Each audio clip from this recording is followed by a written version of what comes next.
So that's actually huge because it reduces that mana. Also, it gives that extra mana to Dyrachyo too. So it's good that they're able to clear that one out to at least try to apply some pressure onto this CK. Yeah, mid lane, Quinn is giving it to Nisha. He certainly is getting a fair few denies in, of course, already in this Riki versus Puck matchup. Now in with the trick of the trade, he's going to find the first blood. Well, I said, I don't know if Liquid expected this Riki to come out, and I don't know if Nisha was prepared to play this matchup, or at least expected something like that to come out from him. Quinn just jumps in and kills him off first. After already decimating in the laning phase too, the first 2-3 waves, 10 and 4 on this Riki. You heard it from Blitz. Quinn likes to play these little bit of cheesy heroes in a way, but this one, at least in the first few waves, it's gonna be great. And you can see, we talked about the reasons why they want it later on. So if he's off to a good start, can be a very dangerous hero. Absolutely, he's going to be just such a nuisance for every single one of Liquid's heroes if Quinn does start to ball out of control. Honestly, all of them, a lot of them do really suffer. What do you do? Yeah, what do you do? There's Riki sneaking around, jumping on top of you, slamming down a smoke screen and killing you off with this incredible amount of damage with the tricks of trade. Yeah, Quinn gets his first item at a quick timing. Liquid, they've got some serious problems they're going to have to start answering. Absolutely, but they do have strong lane up top in particular. Mickey, they do have great ways to rotate around the map and pressure everywhere too, so should be able to react. It's just, if he's able to sneak into these back lines, it's going to disrupt a lot of these potential saves that come out either from Boxy and from Insania. Now looking at the top lane so far, Mickey's farm, perfectly fine. Obviously, Gamin Gladiators getting the Ace Underlord in. We saw how incredible Ace is on this hero and just how much this hero offers, right? In that crazy game we had earlier, this can absolutely be the hero that it's that crucial part to just get you the win, get on top of the Ancient, end the game. There's so much you can do with it, and Ace, he knows how to do everything with it. Yeah, it matches mobility as well too, which is really, really nice versus something like Nature's Prophet when the game starts getting to these type of moves that are happening all over the map. So yeah, it's definitely, obviously their bread and butter, and they've moved up that priority so much, just first picking it now. And they're not afraid to do so whatsoever. On the other side of the map, Dyrachyo still continuing to have very little pressure applied to him because of the nature of the setup that Gamin Gladiators went with this duo lane. Is definitely playing out, as you'd imagine, just consistently staying at full HP and finding opportunities to get a little bit aggressive themselves. They're in on a 33. He's going to try and hide in the trees. Another nuke. Going to be the block off there from Boxy. He's able to present himself, make sure the Celery and Dyrachyo cannot continue to chase. Maybe if they can turn and try and take down Celery in return, another Solar Subject comes in. It's enough burst. Liquid. Nicely done, Boxy. Giving it to Dyrachyo too. Able to bait Gamin Gladiators in there deep enough and turn around. You can never underestimate the damage coming out when these few fully charged Soul Assumptions come flying back at you. Or how much Drinking Buddies just does in general, right? Boxy just giving them that mobility, being able to turn that fight beautifully. And they killed the creep. That's the important thing too. We saw it again. I think they've killed 4 of them or something like that. And that one was the Harpy Stormcrafter that they were able to bring down while the chase was coming out as well. So very good identification of making sure those creeps just don't bully them out. But mid continues to be a big problem. Quinn, 23 and 10 to the 16 and 2. It really does. It's going to be one of those sort of situations where I feel like Niche is going to really be keeping his eyes open for big opportunities on the side lanes once he hits the 6. To see if there's heroes who can team up and help him out, or maybe even some sort of early potential from Mickey to come in with a teleport, maybe a support rotation. Probably looking around that 6-minute power ring timing to try and catch Quinn out. No, absolutely. And I would imagine like the combos that they can do with the coil plus the Wrath of Nature, they might want to give Mickey just extra levels up here. So I want to see Insania maybe play just further on the side, just get that 6 very early on so that Nisha can make that first move with that extra big bonus damage. And Mickey's actually making a potential move. He's canceling a few times. Bottom lane. He's getting gun on top. Mickey. They're going in with a dive on towards Dyrachyo. The Solar Subject burst come in, they take him out. Celery's going to get a trade. Same time indeed on that top lane, losing Mickey. So whilst the aggression came out from Liquid first down bottom, overall they're the ones to lose 2 heroes, top and bottom lanes. Mickey started TPing right in front of them, so they just put the pin on him and committed onto him. So it's a little bit of an overzealous move that he tried to join down bottom and will get punished immediately from Ace and from Tofu. Yeah, rare mistake from Mickey on his Prophet. Something that can happen, I guess, when you're watching the minimap, looking elsewhere, and not being too careful with the position that you're actually leaving your actual unit in. Mickey, it's got to be more careful against these 2 top. And overall, I would say for Mickey, it is the first pick hero of this game, and it does feel like it does have a lot of counters in particular. We saw it struggle a couple times on this main stage as well. So we'll see how Mickey can endure. Just these heroes getting on top of him early. Boxy trying to bring Nisha over to help them close the gap on towards Quinn. They come in with a TP from Mickey. This is the move you expect to see here at the 6-minute. Trying to punish the Riki. Quinn, he'll jump over to the creep wave. The Soul Assumption will be dodged with that movement, but the snowball connects. They bring Quinn down. It takes a lot. It takes, what, 2 sentries, a dust, and a commitment from the Nature's Prophet. That is a lot to get this Riki down, but a move that maybe was necessary to slow him down. On top lane, Nisha coming in with a rotation, see if they can pick something more out of this early action, Liquid. Face down on towards Tofu, but to deal with the orb missing, Tofu's going to opt for the TP out. There's nothing to stop it. So Liquid, they won't find anything more. Just trying to get involved though as much as possible. Get these early moves to just slow down the Riki, who's having that amazing start. But yeah, a lot committed. Literally 2 sentries plus a dust plus an extra rotation. And now Celery, he's felt the option to be able to actually move top and potentially play around Ace here.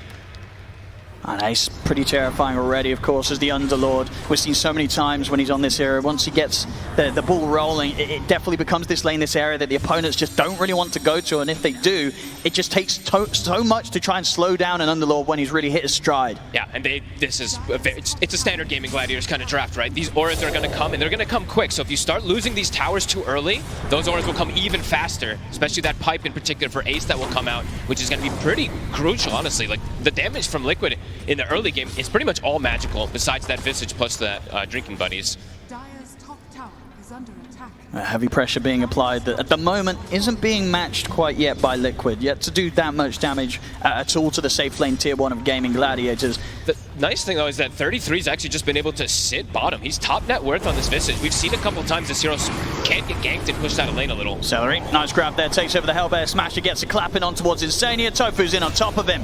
Gamin Gladiators completely taking over Liquid's jungle. This top half of the map, not a safe place for Liquid to be. Over in the river, they've got the Dream Core. Mickey comes in with the TP.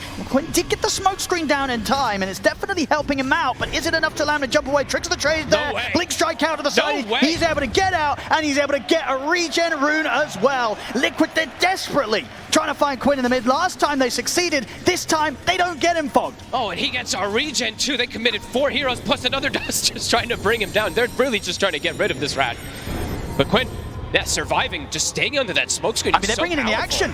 Duraccio's collapsing in on mid. Ace is ready to come over with the ultimate. They want to try and take this fight. Gamin Gladiators, they jump forward. Duraccio's going to get caught for the immediate stun, but now he's ready to turn. Has the control in on towards the tusk. Boxy to fall. Gamin Gladiators, they're feeling strong with the group up. They lost the birds, the familiars. Both just get taken out immediately from the group up. And they're ready to split back up straight away. Go back to farming. Ace will stick around in the mid. Putting this pressure on. I mean, they're just showing themselves, you know, Liquid, they can try and make these moves, but now, Gamin Gladiators, they will be ready to respond. And under the tower, Quinn's in with the tricks of the trade. Insania has already used the disruption. He's trying to juke around the tree line, but Quinn will find him. Another one for the Riki. Celery, in return, does get caught out. Nisha Boxy and 33 pick him off to the side. They're trying to match this tempo. Just, I mean, how many heroes are we seeing brought to the mid lane? But immediately, as that mid lane hole pressure happened, Duraccio just bailed out. He's like, I don't want to stay around here. We're not going to get the tower. I know they're going to match us. So he goes back to farm. Tofu is a little bit deep here. Another soul assumption. Oh, uphill miss, uphill miss. Okay, well, that's going to cause some issues. Soul assumption will solve the issues, though. Gets the hit in. 33 able to finish up another and continue to just have this incredible amount of farm. Top net worth right now here on the Visage. Yeah, he's having a great time. And we'll have always drinking buddies plus his familiars when it does come back up. Now the cooldown is back, so we'll have that one at the ready. The wards right now placed from gaming, it's very oppressive. So you can tell the type of game that they're liking to play, which they usually do, is apply pressure, take these early towers, and kind of snowball off of that. So Liquid responding nicely, and will be able to respond again. They've got Coil ready, and they've got Wrath of Nature. Every time they have these 2 ultis, it feels like they can try to match that tempo of gaming. Nisha. Easy deny. Got him. Just in time. I wonder if that was going to be ones where they get the pickup and then deny at the same time, but not quite. Nisha able to take it out before Quinn gets the refuel.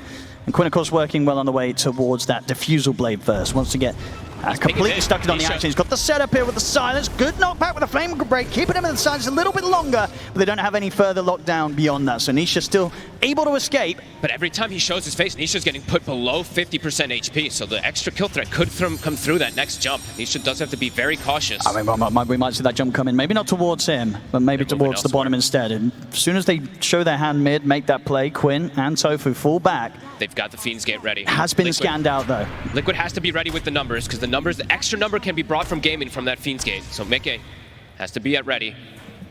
And with the scan hitting, looks like Liquid should not get caught off guard by this. Quinn's looking back towards the mid. Sure. And do have the Fiend's Gate, as you say, if you want to make this play over towards him. Silence to set things up. Good angle with the flame break. Keeps him in range of the stun as well for Duraccio. Tofu knowing perfectly how to hit these angles and get the most out of Quinn's smoke screens. It's not your most traditional kind of way to lock down a puck. It's not a stun, but it's a tricky one. Into a knockback. It's beautiful. 3K lead off that. Now potentially be able to pressure this tower here, and they still have Fiend's Gate at the ready. So Liquid, difficult to be able to contest this one until Nisha does respawn. And with this tower gold, if they're able to take in a bit more, Quinn's pretty much going to have the defusal coming out. A very quick time. A devastating one for these supports, the Shadow Demon in particular, but Nisha is going to need some help, and I'm looking at his itemization right now. He is just queuing up the normal Witchblade and stuff. Will need some type of answer to protect himself versus this Riki early on. I mean, with this Riki getting this sort of a good start, do you imagine we'll see adaptation from the supports item builds on Liquid to try and respond to this?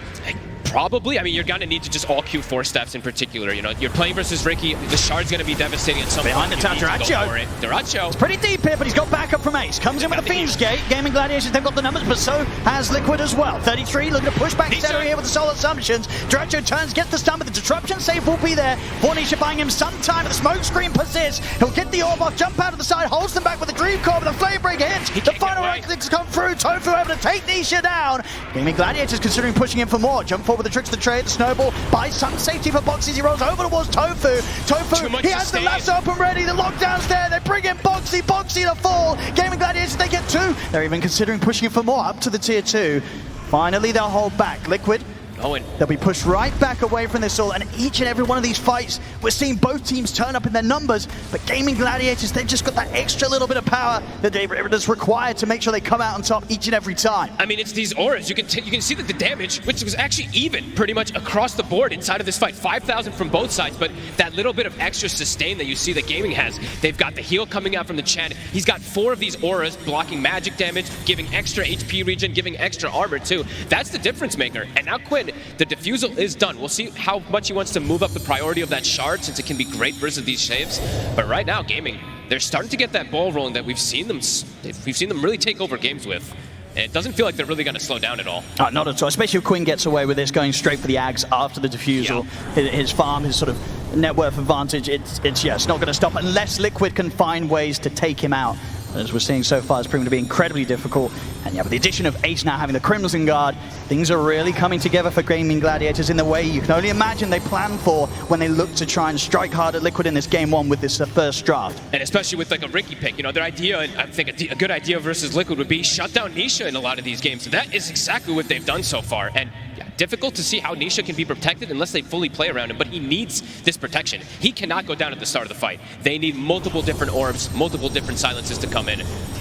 If he goes in like he did last time and just gets killed after 1 full set of spells, it's just not going to be enough for them to push Gaming away. I mean, he's now getting more auras. The Crimson now online. It just feels whatever happens now at this stage, these next few minutes of play, I don't know if Liquid can look to fight, because the damage, it's just not going to be there. No, and Mickey, he is spotted. They're going to look to react up here, but the damage is quick. Can Boxy bail him out? He's going to try, but there's only so much he can do. The Drinking Buddy play will come in. It's not going to save him, though. Mickey still to fall. Ace comes over with the Fiend's Gate. They're ready to punish Boxy as well. As Boxy, nobody here to help him out.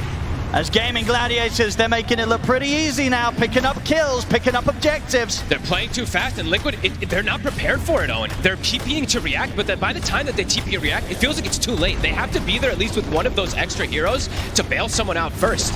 Gamin now gets a tier 2 at the 15-minute mark. This is crazy. And those auras, they're going to, as we said, start accelerating very fast. Celery, I believe the Solar Crest is done. They've got Crimson, and Pipe is soon going to be on the horizon for Ace. Liquid, they only really have that Boots of the Bearing at the moment on 33, so not really that much damage mitigation coming out for them versus what is heavy damage from Gaming and heavy damage mitigation. I mean, that's the thing, right? Even if Liquid land their spells, what sort of combo is there that they have right now that gets even close to threatening Gamin Gladiators in a 5v5? It's just got to catch heroes isolated, really, for the most part. But yeah, they're starting to get very tanky. Even Quinn, without having auras, he's sitting at close to 1,500 HP on a Riki when he's on those strength treads. And he is going to win. So he's just going to go down the normal, like, just scaling build rather than going for his axe or his shard. He doesn't feel like he needs it, probably. Because of how good this early game has gone, he probably can go for this type of play that allows him to scale and then go back for the shard when he feels necessary. Because so far, they haven't been able to save the puck anyway. Liquid. See if they can find some of these pickoffs that they desperately need. Tofu, he'll get caught out. It's one quick one here for Liquid. Maybe see if they can get something else with the Dream Coil setup. Quinn's been found. The follow-up silence. They've got him completely locked down. Liquid, they find the chance here to strike at Gamin Gladiators 1 by 1. And they get one of the big ones. Quinn, he's out. Best way to be able to play versus Gaming, split them up. Catch them when they are moving away. When they're grouped, very strong. But if you catch some of these individual heroes, that's the power of the lineup. Absolutely, yeah. Team fight's not an option right now for Liquid. No. They're finding their opportunities here. To Not take yet, at something least. away from Gamin Gladiators in terms of this 1-by-1. They will start to get these items that will allow them to start getting more team fights, though. More damage in particular for Mickey. I believe the Gleipnir is now going to be finished, so smaller tools to be able to enable them to take actual head-on 5v5s rather than just needing pickoffs. Our bottom lane, they've got their eyes on Nisha. They're going to go for him right away. Quinn, he's ready to lead in. Boxy is standing by his side, but how much can the Toss do to save the pugs? Smoke screen's there. Fiend's comes in, drinking buddies will drag him out to the side. The pit catches onto the three of them. Dracho gets the pull back onto Insania. The shards will actually get some space there for Insania, but Quinn's able to jump over. The stun comes out though. Insanya's able to target the ult off on towards Quinn. Incredible save there by Boxy with the shards, keeping Insania alive, allowing him to play his hand, and that now enables Liquid to potentially turn the fight around. They'll look towards Ace. Boxy charging forward. Nisha, he's been caught again. This time he'll fall. Boxy caught by the lasso. Dracho beating into it. Boxy turns. They've taken down a second. Double kill for Mickey. Celery got in this round. Triple kill for Mickey. Liquid. What a way to turn around the fight that Gamin Gladiators absolutely put everything into. And it was the little things, as I said, Boxy. A fantastic angle with the shards, giving Insania just that little bit of movement, little bit of space to get out, to be able to turn, survive, get the demonic purge off. They were prepared for that fight. That's the important thing. They didn't have to TP every single hero. They had Boxy in position for the initial go. I can't believe Quinn lives, by the way. He actually dodged demonic purge with his tricks of the trade there. So that's the only reason he actually survives in it instead of losing 4 heroes. Liquid, the numbers were there. They were super prepared. Crazy stuff. I mean, now the goal difference, it's flickering between the two of them. The exact fight that Liquid needed to find to take away that lead. Gamin Gladiators was starting to build. It's so much gold that they can get if they're able to just get Mickey getting to this turret kind of position, and 33 able to just shoot, what, 5, 6 soul assumptions? So he got a ton of bonus gold as well. And they brought it down to even. And now starting to accrue these items, these auras, and these items to protect the supports. Now they're ready to go. They're not scared of a team fight no more, Liquid, after that. Quinn is scouting them to dust. No, straight into the high ground. A little awkward here now. Gamin Gladiators is looking back at them. He's got a lasso in 2 seconds here. Tofu's tempted to go, see if he can get any sort of catch. Off to the side of the Fiend's Gate. It's coming in. Duracio. Just completely caught alone there.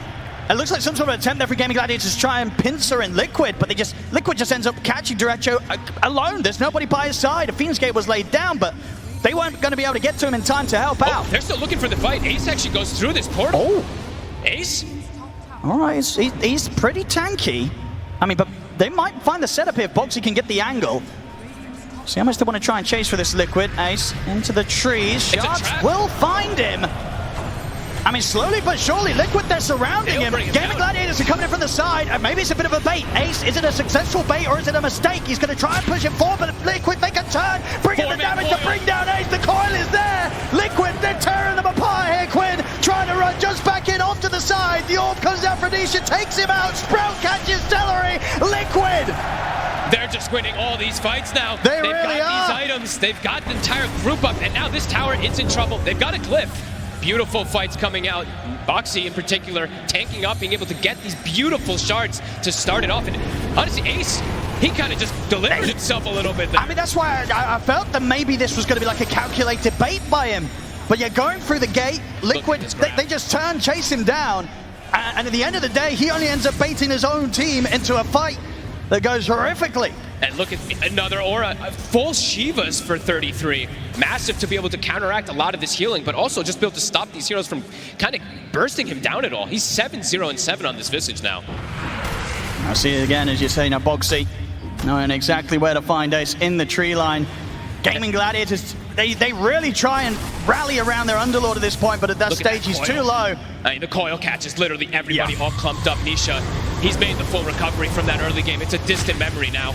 And he does have his defensive Force Staff. They have the Ghost Scepter on the Shadow Demons. They've got the answers now to be able to protect themselves versus this Ricky, who now has just died a couple times in a row. A smile's coming out there from Nisha. It's got to feel pretty good having the impact that he's having now in these fights after such a tough start off the back of the laning stage.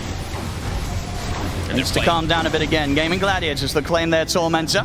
They're playing to their strength though, and it is daytime, so that Roche potentially an option here for Liquid if they want to group up and go for it now that they have this great way to team fight, great way to keep these lanes in an aggressive position too. Gamin has to be careful about these next few moments. They cannot make another mistake like that versus Liquid, or it's going to be difficult to recover. Absolutely. They literally hand-delivered Duracio in that fight and also aped afterwards. And yeah, they're going to go for this Roshan. It's tough to contest this one. Not going to make it in time.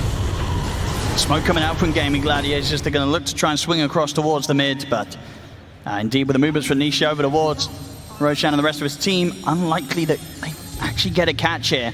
They could look to continue to swing down and maybe try and fight post Aegis, but that would be a risky call to make. Yeah, especially at this point now that Duracio is not nearly as farmed as this Nature's Prophet, and Mickey is massive. He is. 4,000 difference between him and that CK. That's sort of the cleanup that he's been enabled to have in the last few fights has massively propelled him ahead. Absolutely.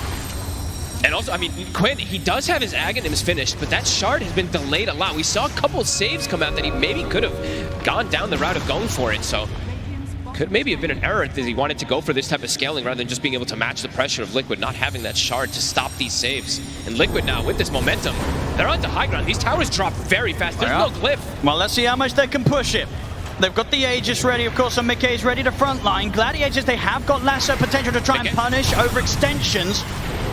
Tier 3's gone. I mean, oh, and who used the cliff there? Oh. That tower's just gone. They don't have it for these racks. There's the Dream Coil from Nisha.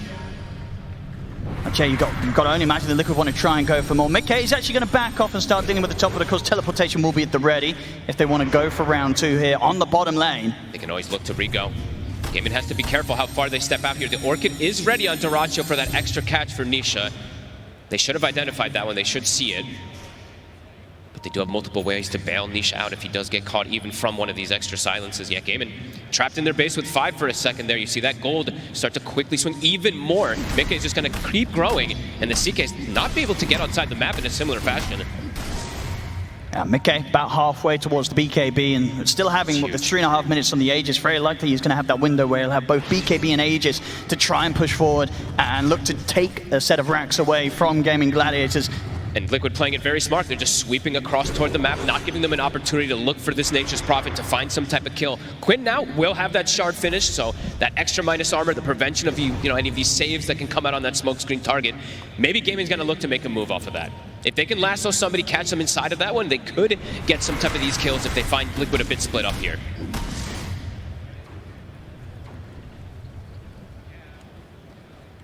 It depends how sort of far Quinn wants to delve into Liquid's half of the map. It is scary. It's very spooky right now. They have limited, if any, vision on Liquid's side. And look at how they're playing as well, too. The two supports on the side of Liquid. You see Boxy is playing near the puck, and you see the Shadow Demon is playing near the Nature's Prophet. So they have a guaranteed way to kind of bail out. Even though there is this shard, of course, on this Riki, they're preparing for this next move that could come out from Gamin. I mean, with the D-Ward occurring, Liquid are definitely going to expect that there could be a high chance that Gamin Gladiators are looking for something around this area. And they're playing incredibly defensive, Liquid. Just waiting, sensing if Gamin Gladiators do try and lead the charge here with Quinn. Hey, they're just playing smart. They're sitting on top of a sentry. So if Quinn does walk up too far, could just get burst down instantly if he gets called from a coil. Looks like Quinn knows, playing to the edge of the map. Sneaky, sneaky. Will clear the wave, does show himself for a second, the dust, not quite in range. They're not going to quite clip him. Quinn playing perfectly sneaky. The damage output stepping up here. That's a full Parasma now on Nisha. Just steps up the aggression, feels like he doesn't need to have that defense anymore. He is very tanky with the Pupil's Gift. It is a 2,500 HP puck. I mean, Liquid's ready to go. If he can get the catch it, Quinn turns to the smoke screen, force forward for Nisha, able to jump forward, get the Dream Coil up onto the two of them. A beautiful setup there comes in from Nisha. The Fiend's Gate will come in and attempt to turn things around, but Quinn's already gone. Celery's going to get left behind. Gamin Gladiators cannot fight Liquid right now. And now beyond the tier 2, they may just find Ace on top of it all. They get the silence, the shard trap from Boxy. They'll find a third Liquid. They can go high ground again. There's still not that glyph available. They can start threatening this. I mean, they can start threatening racks and maybe even threatening the close-up of this game. Gaming, they cannot contest this group up. This is going to be such a strong push. A minute left on the Aegis. A full BKB birds coming out from Mickey. And these racks are dead. The birds plus this tree, it just dies in a heartbeat. And they can look for more. They'll take the top set. They're ready to swing across over towards the mid here, Liquid. It feels like they've probably done it here. I mean, still 20 seconds for the Underlord, the one who can deep-push. The glyph is popped, but they're sending treants even down toward bottom. Yeah, they're not going anywhere, Liquid. They're like, oh, Gamin, you like to play with your 25-minute timings? Well, so do we. 26 minutes. They're looking to potentially close this out here. They've really sort of turned the game on its head if you consider what we were seeing in the first 10 minutes of this one. Liquid hitting back harder than ever here. Duraccio's going to try and start some action, but the BKB comes down for 33. The Illusions will remain on 33, and they have the lasso as well, dragging in the Visage. 33, is there going to be any sort of save for him? There is not. 33 will fall. Can they chase for more? They need more Gamin Gladiators. Oh, nice shards trapping Duraccio. See what they can find, but Ace is caught in the Sprout, trying to get out of this. The bottom Purge is down, and bottom Boxy comes in with a punch up. The Dream Coil catching them all. Ace, he's out, has the buyback available if he wants to consider it. Gamin Gladiators trying to find Boxy in return, jump forward from Quinn, but he's caught by the silence. He's trying to get away from Mickey, but the right clicks from Mickey, and Nisha too much. Quinn goes down. They tried to chase to get some kills, but Duraccio was stuck in shards for the entire duration for it. While Ace was going down, he couldn't help his buddy. Liquid continue to play strong. Duraccio with the silence, but Nisha's trusting in Insania. Insania, he'll have the save or the offensive disruption when needed. Gives Nisha the chance to continue to play and live. He all comes in. In fact, Nisha, he jumps in. He's got no fear right now. Mickey steps forward, gets the drag back here. Duraccio, as he turns towards Mickey, going to catch on to Mickey. Mickey's getting torn apart by the illusion. Mickey's dead. Duraccio will fall in return. Nisha. The buyback's going to come out from Quinn. Gamin Gladiators and Quinn, he knows he's got to look for whatever chance he can to punish back onto Liquid. Tries to make the jump over the horses, but Mickey also in with the buyback. The smoke screen's down. Quinn, he fought back for this. He's out for 75 seconds. They're looking to end it, Owen. The buyback from Mickey. Quinn's gone. This is likely Megas. Can Ace hold on to it? They've got a buyback from Duraccio. Liquid, will they respect that? I mean, that's the question. How confident do Liquid play? Yes, they know there's no Quinn for a minute. It's 5v4. How much can they take? Liquid. Tofu waiting in the wings, looking for a lasso target. Still being very careful, indeed, respecting the catch from Bat. It's just tough because the double saves. Mickey, he's at the ready. His BKB's up in 4 seconds. It's the mid-rack's gone. Liquid. Final set.